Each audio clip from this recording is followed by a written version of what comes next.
ลูกค้าเบิงลูกค้าหน้าห้างของแม่ค้าไหมขายแท้วอหรือว่าแท้ลูกค้าเบิงออเดอร์แต่ละมืออันนี้แมนบริษัทหงอรุณเพิ่นมารับเครื่องมื้อนี้เป็นวันที่13เด้อลูกค้าเด้อหงอรุณเพิ่นมารับเครื่องแต่เช้าเลยเพราะว่าแม่ค้าแพ็คแล้วแต่เช้าเนาะและก็มีลูกค้าทั้งต่างแขวง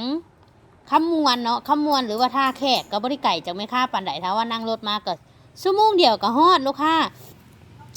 ตอนนี้มีลูกค้ามาซื้ออาหารแล้วก็บริษัทหงอรุณเพิ่นก็มารับเครื่องไปฝ่ายกับลูกค้าต่างแขวงเนาะลูกค้าเนาะสำหรับผ้าเสื้อ